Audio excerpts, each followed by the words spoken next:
എല്ലാവർക്കും നമസ്കാരം. നമ്മുടെയൊക്കെ ജീവിതത്തിലെ ചിലപ്പോഴൊക്കെ അങ്ങനെയാണ്.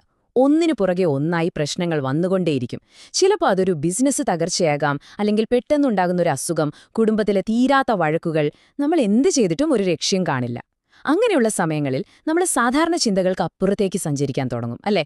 അങ്ങനെയുള്ളൊരു ലോകത്തേക്കാണ്, കേരളത്തിലെ മലബാർ മേഖലയിലെ ചില പ്രത്യേക വിശ്വാസ രീതികളിലേക്കാണ് നമ്മളിന്ന് ഒരുമിച്ച് യാത്ര ചെയ്യാൻ പോകുന്നത്. ഈ ചോദ്യം ഒരുപക്ഷെ നമ്മുടെ എല്ലാ മനസ്സിൽ എപ്പോഴെങ്കിലും വന്നിട്ടുണ്ടാകും. കാര്യങ്ങൾ നമ്മുടെ കയ്യിൽ നിന്ന് പൂർണ്ണമായി വഴുതിപ്പോകുമ്പോൾ എന്തുകൊണ്ടാണ് ചിലരെങ്കിലും അമാനുഷികമായ കാരണങ്ങൾ തേടിപ്പോകുന്നത്? നമുക്കതിലേക്കൊന്ന് ആഴത്തിലിറങ്ങിച്ചെല്ലാം. കാരണം ഇത്തരം സാഹചര്യങ്ങളാണ് പലപ്പോഴും ആളുകളെ നിഗൂഢമായ വിശ്വാസങ്ങളുടെ ലോകത്തേക്ക് നയിക്കുന്നത്. അപ്പോ നമ്മുടെ ആദ്യത്തെ ഭാഗം രോഗനിർണയമാണ്. അതായത് ഒരു പ്രശ്നം വന്നാൽ അതിന്റെ കാരണം എങ്ങനെയാണ് കണ്ടുപിടിക്കുന്നത്? ഇവിടെയാണ് സന്മന്ത്രവാദവും ദുർമന്ത്രവാദവും തമ്മിലുള്ള വ്യത്യാസം വരുന്നത്.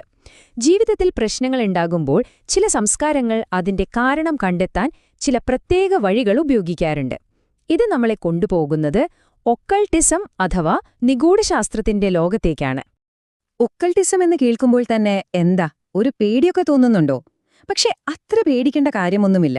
മനുഷ്യനുണ്ടായ കാലം മുതൽ ലോകത്തിന്റെ പല ഭാഗങ്ങളിലും കാണുന്ന ഒന്നാണിത്. നമുക്ക് കാണാൻ കഴിയാത്ത ശക്തികളെ ഉപയോഗിച്ച് ലോകത്തെ മനസ്സിലാക്കാനും സ്വാധീനിക്കാനുമുള്ളൊരു ശ്രമം. ജ്യോതിഷം മുതൽ മന്ത്രവാദം വരെ ഇതിന്റെ പല രൂപങ്ങളാണ്. മലബാറിലെ ഈ വിശ്വാസരീതി അനുസരിച്ച് മന്ത്രവാദത്തെ പ്രധാനമായും രണ്ടായിട്ട് തിരിച്ചിട്ടുണ്ട്. ഒന്ന്, നല്ല കാര്യങ്ങൾക്കായി, അതായത് രോഗശാന്തിക്കും സംരക്ഷണത്തിനുമൊക്കെയായി ചെയ്യുന്ന സന്മന്ത്രവാദം. ഇത് ഇസ്ലാമിക നിയമപ്രകാരം അനുവദനീയമാണ്. എന്നാൽ മറ്റൊന്ന്, അതിനെ സിഹ്ർ എന്നാണ് പറയുക. അത് ദുർമന്ത്രവാദമാണ്. അത് നിയമവിരുദ്ധവും ഇസ്ലാമിലെ 7 മഹാപാപങ്ങളിൽ ഒന്നായിട്ടുമാണ് കണക്കാക്കുന്നത്. അതായത് അത്രയും ഗൗരവമുള്ള ഒന്ന്. ശരി, ഇനി നിങ്ങൾ ഒരു ദുർമന്ത്രവാദത്താൽ ബാധിക്കപ്പെട്ടു എന്ന് കരുതുക. സഹായത്തിനായി ആരുടെ അടുത്തേക്കാണ് പോവുക? ഈ ലോകത്ത് ഇതിനെല്ലാം അതിൻ്റേതായ വിദഗ്ധരുണ്ട്. നമുക്കവരെ ഒന്ന് പരിചയപ്പെട്ടാലോ? സാധാരണയായി ആത്മീയമായ സഹായം വേണ്ടവരാദ്യം സമീപിക്കുന്നത് തങ്ങന്മാര്, മുസ്ലിയാർമാർ എന്നൊക്കെ അറിയപ്പെടുന്ന പണ്ഡിതന്മാരെയായിരിക്കും. ഇവർ ഖുറാനിലെ വചനങ്ങൾ ഉപയോഗിച്ച് ചികിത്സിക്കുന്നവരാണ്. ഇവരുടെ ചികിത്സാ രീതികളെല്ലാം അനുവദനീയമായ ഒന്നായിട്ടാണ് കണക്കാക്കപ്പെടുന്നത്. പക്ഷെ ഇവിടെയാണ് കഥയിലൊരു ട്വിസ്റ്റ് വരുന്നത്. പലപ്പോഴും ആളുകൾ മതത്തിന്റെ അതിർവരമ്പുകൾ നോക്കാതെയാണ് സഹായം തേടാറുള്ളത്. ദുർമന്ത്രവാദങ്ങളെ നേരിടാൻ കൂടുതൽ കഴിവുണ്ടെന്ന് വിശ്വസിക്കപ്പെടുന്ന ഹിന്ദു മന്ത്രവാദികളുടെ അടുത്തേക്കോ അല്ലെങ്കിൽ ഇസ്മിന്റെ പണിക്കാരൻ എന്നൊരു രഹസ്യപ്പേരിൽ അറിയപ്പെടുന്ന മുസ്ലിം മന്ത്രവാദികളുടെ അടുത്തേക്കോ ആളുകൾ പോകാറുണ്ട്. ഈ മന്ത്രവാദ കഥകളിലെല്ലാം ഒരു പ്രധാന കഥാപാത്രമാണ് ജിന്നുകൾ. ഇസ്ലാമിക വിശ്വാസമനുസരിച്ച് തീയിൽ നിന്നുണ്ടാക്കിയ ഒരു തരം അദൃശ്യ ജീവികളാണ് ജിന്നുകൾ. മനുഷ്യരെ പോലെ തന്നെ സ്വന്തമായി ഇഷ്ടങ്ങളും ദേഷ്യവും സ്നേഹവുമൊക്കെയുള്ള ഒരു കൂട്ടർ. ചിലപ്പോൾ ദേഷ്യം കൊണ്ടോ സ്നേഹം കൊണ്ടോ അല്ലെങ്കിൽ വെറുമൊരു തമാശയ്ക്കോ ഒക്കെ മനുഷ്യരുടെ ശരീരത്തിൽ കയറിപ്പറ്റാൻ ജിന്നുകൾക്ക് കഴിയുമെന്നാണ് വിശ്വാസം. ശരി, അപ്പോ രോഗമെന്താണെന്നും അതിന്റെ ഡോക്ടർമാരാരാണെന്നും നമ്മൾ കണ്ടു. ഇനി നമുക്ക് പ്രതിവിധികളുടെ രസകരമായ ലോകത്തേക്ക് കടക്കാം. വളരെ ലളിതമായ നാടൻ പരിഹാരങ്ങൾ മുതൽ എന്താ പറയാ, സിനിമയിലൊക്കെ കാണുന്ന പോലത്തെ വലിയ ആചാരാനുഷ്ഠാനങ്ങൾ വരെ ഇതിലുണ്ട്. ഇതിലേറ്റവും കോമൺ ആയിട്ടുള്ള, നമുക്കെല്ലാവർക്കും കേട്ടുപരിചയമുള്ള ഒന്നാണ് കണ്ണേറ് അല്ലെങ്കിൽ ദൃഷ്ടിദോഷം. അസൂയ നിറഞ്ഞൊരു നോട്ടം കൊണ്ടുപോലും പ്രശ്നങ്ങളുണ്ടാവാം എന്നതാണിതിന് പിന്നിലെ വിശ്വാസം. സുന്ദരനായൊരു കുഞ്ഞിനോ ഗർഭിണിക്കോ എന്തിന് നല്ല വിളവെടുപ്പ് കിട്ടിയൊരു കൃഷിയിടത്തിനു വരെ കണ്ണേറ് തട്ടുമെന്നാണ് പലരും വിശ്വസിക്കുന്നത്. കണ്ണേറ് തട്ടാതിരിക്കാനുള്ള പരിഹാരങ്ങൾ ഒരുപക്ഷെ നമ്മുടെയെല്ലാം വീടുകളിൽ ഇപ്പോഴും ചെയ്യാറുണ്ടാകും, അല്ലേ? ഉദാഹരണത്തിന്, ഒരു കുഞ്ഞിന്റെ കവിളിൽ കറുത്ത പൊട്ടു തൊടുന്നത്, അല്ലെങ്കിൽ ഉപ്പും മുളകും തലയ്ക്കു ചുറ്റും ഒഴിഞ്ഞി തീയിലിടുന്നത്. ഇതൊക്കെ കാണിക്കുന്നതെന്താണ്? ഈ വിശ്വാസങ്ങൾ നമ്മുടെ സംസ്കാരത്തിൽ എത്രത്തോളം ആഴത്തിൽ പതിഞ്ഞിട്ടുണ്ട് എന്നാണ്. ഇനി സന്മന്ത്രവാദത്തിൽ ഉപയോഗിക്കുന്ന ഒരു പ്രധാന സംഗതിയാണ് ഈ കാണുന്ന അസ്മ. ഇത് വെറുതെ എന്തെങ്കിലും കുത്തിവരച്ചു വെച്ചതല്ല കേട്ടോ.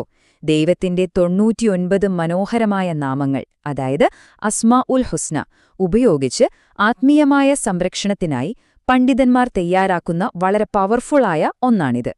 അനുവദനീയമായ ഇസ്ലാമിക ചികിത്സയിൽ ഖുർആൻ പല രീതിയിലാണ് ഉപയോഗിക്കുന്നത്. രോഗശാന്തിക്കായി ചില പ്രത്യേക വചനങ്ങൾ ഓതുന്നത് മുതൽ പിഞ്ഞാണമെഴുത്ത് എന്ന് പറയുന്ന ഒരു രീതിയുണ്ട്. അതായത് ഒരു പാത്രത്തിൽ വചനങ്ങൾ എഴുതി അത് വെള്ളത്തിൽ കലക്കി രോഗിയെ കുടിപ്പിക്കുക. കേൾക്കുമ്പോൾ തന്നെ ഒരു പ്രത്യേകത തോന്നുന്നില്ലേ? അങ്ങനെ പല രീതികൾ ഇതിന്റെ ഭാഗമാണ്. എന്നാൽ ചില സമയങ്ങളിൽ പ്രശ്നം ഇത്ര നിസ്സാരമായിരിക്കില്ല.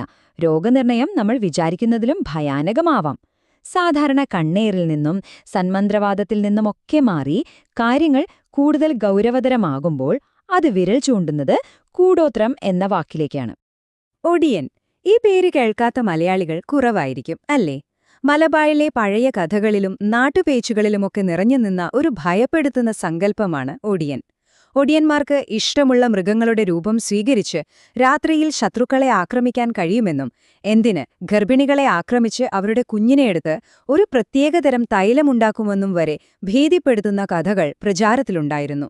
ഒരു പൂർണ്ണമായ ബാധയൊഴിപ്പിക്കൽ അല്ലെങ്കിൽ കൂടോത്രമൊഴിവാക്കൽ എത്രത്തോളം സങ്കീർണമാണെന്ന് കാണിക്കുന്ന ഒന്നാണ് ഹോമം. ഇതൊരു ചെറിയ ചടങ്ങല്ല. വെള്ളക്കോഴിയെയും മുട്ടയെയും മുതൽ ചെമ്പുതകിടുകളും പ്രത്യേകതരം മരങ്ങളും വരെ ഡസൻ കണക്കിന് സാധനങ്ങൾ ഇതിനു വേണം. എന്നിട്ട് രോഗിയുടെ തലയ്ക്കു മുകളിലൂടെ ഇതെല്ലാം ഉഴിഞ്ഞ് തകിടുകൾ ഒരു കുഴിയിലിട്ട് അതിനു മുകളിൽ 7 ദിവസം തുടർച്ചയായി തീയിടും. ശരിക്കും ഒരു സിനിമയിലൊക്കെ കാണുന്ന പോലത്തെ ഒരു രംഗം, അല്ലേ? ഈ പറഞ്ഞ കടുത്ത മന്ത്രവാദങ്ങൾ മാത്രമല്ല കേട്ടോ. ശകുനം നോക്കൽ, തത്തയെക്കൊണ്ട് ഭാവി പറയിപ്പിക്കൽ തുടങ്ങിയ ചെറിയ ചെറിയ തദ്ദേശീയമായ വിശ്വാസങ്ങളും ഈ നാട്ടിൽ ഇന്നും വളരെ സജീവമാണ്. ഇതൊക്കെ കാണിക്കുന്നത് ഈ പ്രദേശത്തെ അമാനുഷിക വിശ്വാസങ്ങളുടെ ഒരു വലിയ ലോകത്തെയാണ്. ഓക്കെ, അപ്പം നമ്മള് എന്താണ്, എങ്ങനെയാണ് എന്നൊക്കെ കണ്ടു. ഇനി നമുക്ക് ഏറ്റവും പ്രധാനപ്പെട്ട ചോദ്യത്തിലേക്ക് വരാം. എന്തുകൊണ്ടാണ് ഈ വിശ്വാസങ്ങൾ ഇപ്പോഴും ഈ 21ാം നൂറ്റാണ്ടിലും ഇത്ര ശക്തമായി നിലനിൽക്കുന്നത്? എന്താണിതിന്റെ പിന്നിലെ മനഃശാസ്ത്രം? ഈ ഒരു വാചകം ശ്രദ്ധിച്ചു കേൾക്കണം. മനസ്സിന് ശക്തിയുണ്ടായാൽ പാതിരോഗം മാറും.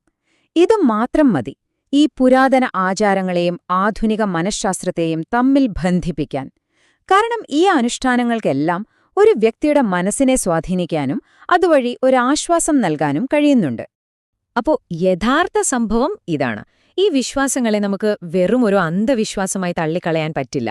കടുത്ത മാനസിക പിരിമുറുക്കങ്ങളെയും പേടിയെയും അതിജീവിക്കാനുള്ളൊരു വഴിയായി കൂടി ഇതിനെ കാണാം.